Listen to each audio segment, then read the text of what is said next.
Welcome, ladies and gentlemen. We are tapped into another episode of the Culture Menu Podcast, episode 13.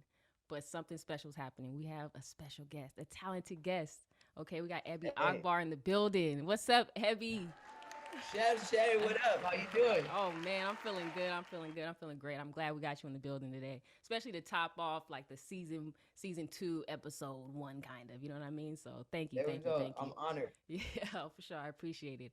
I listen to your records. I think they're tough. You know what I'm saying? They're fucking tough. Um, Thank you.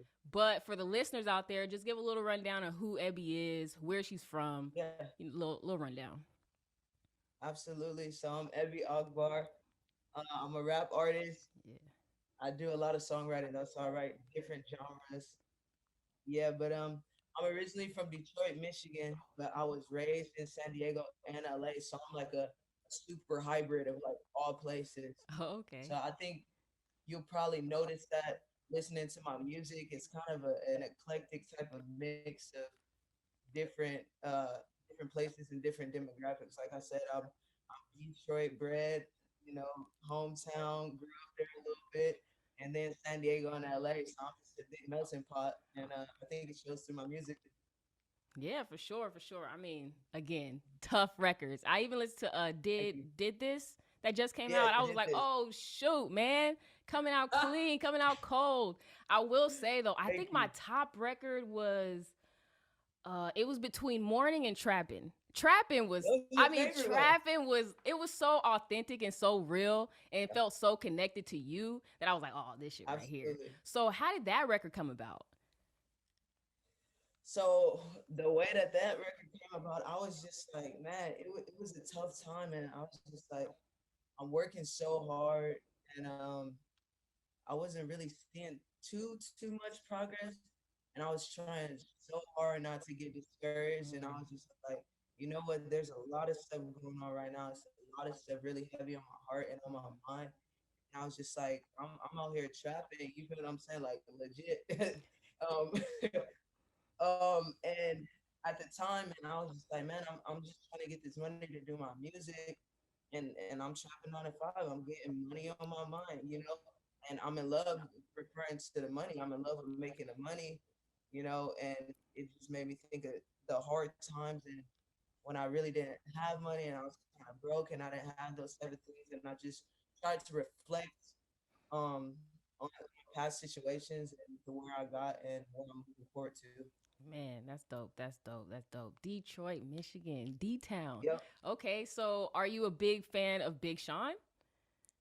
Yeah, I love Big Sean, and I actually a few years ago I rapped for Big Sean. He was Oh gracious enough to let me rap for him. I had a show opening up for him at Orange County, oh, okay. and I told my booking agent, I'm like, man, you gotta like let me rap for Big Sean, let me link up with him.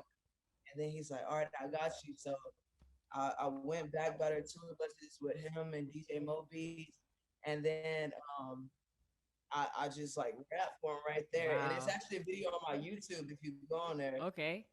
you'll see it. And I don't know, it was cool. He was such a humble, amazing guy. He was gracious. I actually had a deal on the table with Rock Nation. It didn't go the way that I wanted it to go, so I didn't end up taking it. But yeah, Big Sean's a great guy, and he afforded me an opportunity, so I was thankful for that. That is super dope. You got to open up for Yeah. Big Sean. Okay, Ebby, Oh you out yeah. here. You out Yeah. here. Anybody else you opened up for that we may know Oh about yeah. or Oh definitely. I opened up for YG, Big Sean, New Short, the late Nipsey. oh Shout out to shit. Nip. I opened up for Nip like 4 times. Oh man. Who else? Like Honey Cocaine, Egos, Rich the Kid. You out here, Um, Ebby? yeah, I've opened up for quite a few people actually. Chief Keef, like quite a few people. Okay, okay. So Nip, rest in peace to Nip. But like, Mhm. how was that experience? Is there anything that you took away from that experience, especially being that he's not here anymore? Right. So starting off, Nip is just like a humble, amazing, just beautiful soul, Hmm. amazing person. When I met him, opening up for him, I think the biggest thing that I took away from Nip is his hustle, his grind, Hmm. his mentality, and the thought of knowing that I can do it independently myself. I don't have to have a major label behind me, and I don't have to have all of these different aspects that people feel they have to have in order to make it. Fact, fact, facts. Yeah. And speaking on being independent, I see you have Mhm. Swerve Gang. Yup, Okay. Swinner the gang right there. Shout it out, shout it out. But like, Hey, still Swinner look, the gang. gang dope, you know what I mean? But Yup. even doper, the Swerve Sessions that I've been tapping into on these, like, is it weekly basis Hey, or not? Okay, and with thank the you. little guy, is his name Nemo? Oh Yep, my man, little cousin Nemo. you know how to pull us in there with that little cute face right there. Hey, I tried to get babies and animals involved, trying to get people to watch it. Well, you did it justice, man. Nemo really helped you out there for sure, for Yeah, sure. he definitely does. He takes it away from me. Next season, I might just have him doing the intros. I'm gonna just stick to the rapping. Hey, hey. Yeah, so dope. What made you do that? Because when I saw Swerving Sessions, I thought to myself, she took it back.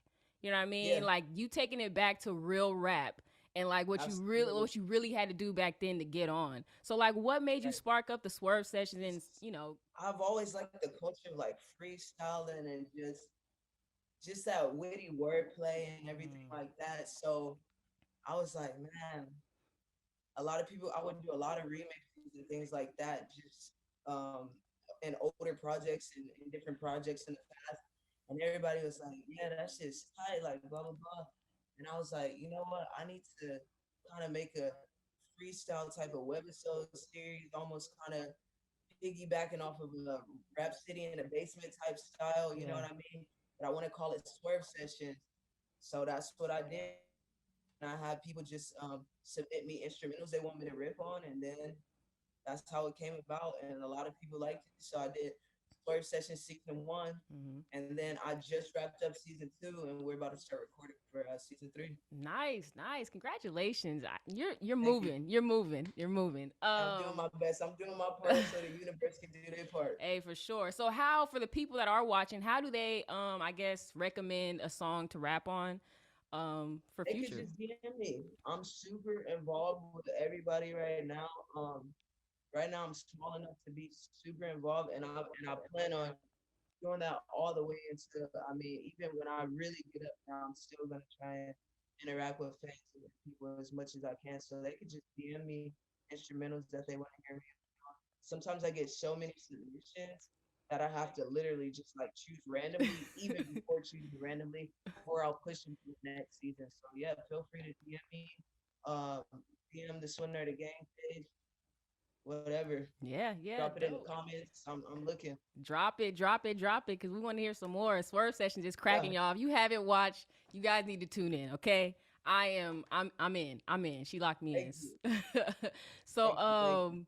also I had a question. So I was recently listening to an interview with Missy Elliott and Mhm. Angie Martinez. And she was talking about her recording process, and I was surprised that she basically does it all herself.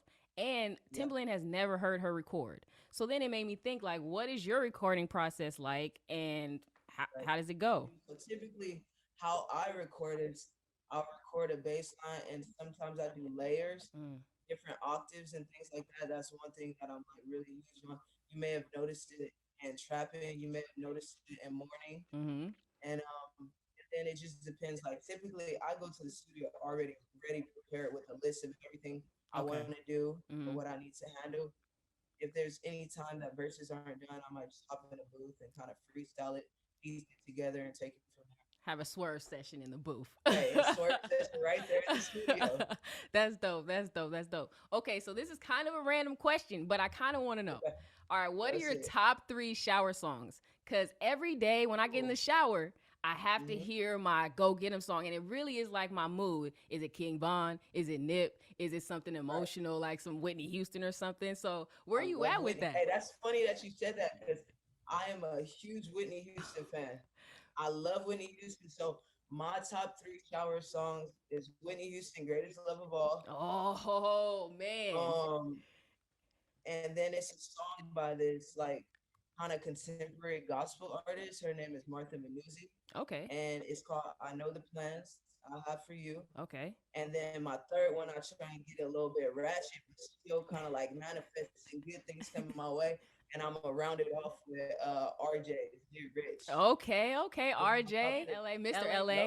yup, That's RJ, Mr. dope. LA. Yeah, that's dope. Has there been any collabs that you had so far that that you just love and that you hone in on? Um, Yeah. So myself and Ricky the Bro, who's also the other CEO of Slender the Gang, okay. we just did a record called White Tea. So that's gonna be out on the 22nd. I'm excited for everybody to hear that. That's one of my favorite collabs. And then also I have a collab with Gritty out of New York, and it's for a song called Few Ups that we got. And I mean, Gritty just came super tough on that record. Of course, Cashier, he did his thing on Did This. I can't really pick one. Everybody I'm collabing with is doing their thing, and they're making me do mine too. So it's It's a great. vibe. It's a vibe. It's a vibe. Yeah, Yeah. for sure. I mean, I know how important it is to like find the vibe. I used to be an engineer back in my old days. You know what I mean? So Oh, we're I gonna used. have to bring you out the retirement. Oh man, I don't know about that one, you know. But yeah, back in the days, I used to be like in the studio, just glued, and like I really realized I took out of that was that you really have to vibe with the people. If the people ain't vibing in that room, the record Right. probably ain't gonna get placed, probably isn't gonna go nowhere. So I think that's super dope that you have a countless amount of people that you can really vibe with and really push forward with. So that's dope. That's dope. Yep. Oh, and Dig Passengers. Can't forget Dig got a long beat. She was also Swinner the Gang. He's super hard. We got a few records together, but I think the only one we have released so far is No Money. So if you haven't checked out the video, or anybody out there that want to check out the video for No Money, check it out. It's a major vibe. Yeah, yeah, tap in. I'm telling you, all these records I listen to are tight. I was like, I have to do this interview. This is crazy. This is crazy. Thank But you. I also noticed in a lot of your records that you reference sports or like basketball. Mhm. Are you were you Absolutely. are you into that basketball and all that other Yeah, stuff? I play basketball twice a week at least. Oh Yeah, I shoot. love basketball. Okay, all right, for sure. Rest in peace, Kobe. Yeah, for Yeah, real. yeah, yeah. Okay. I'm a big sports fan. I'm more of like I well, okay. I was a football fan. You know what I'm saying? I grew up playing Nice. basketball. I couldn't watch it for some reason. I don't know what it was. I just couldn't watch it. I was a big football fan until everything kind of happened. I was like, I gotta stick with my folks. So Right. yeah, I really appreciate you dropping those gems in there. I think it's dope. I think it's dope. Yeah, I definitely try to. I love sports too. I play like flag football. I don't watch football as much. I'm definitely a basketball watcher, but love playing basketball. Love sports in general. So I do make a lot of sports references. For sure. I So was like, that's good that that you just stuck picked up on out. it. Yeah, yeah, yeah. That's dope that you play 2 times a week. I can't even seem to go on a walk once a week. So I really think that's dope. Let my listeners know you should work out and get that fitness in there, you know what I'm saying? Absolutely. Dope. Yeah. So another random question, I guess, if you could change anything in the industry, what Hmm. would it be for you specifically? Hmm. That's a good question, but really, I'm kind of on my own campaign, so the industry can do whatever they want. Like I'm gonna Hey, do me. that's the best So answer I could have even hoped for. That is amazing. Yes, yes, yes. So fuck the industry. You know what I'm saying? Get with it yeah, or get they lost. they they be on some other shit sometimes, but hey, I know my plan. I got the blueprint, and we just gonna stick to that route. So Yeah, yeah, yeah. they So keep much doing whatever respect. they do. Much respect. Much respect. What's the best advice you think you've gotten over the Hmm. years? I think the best advice that I've gotten is to not let other people project their fears onto you, and to let negativity enter into your subconscious. And I'm huge on that. So like you can't even come in my fucking vicinity or my aura bubble saying nonsense, not believing.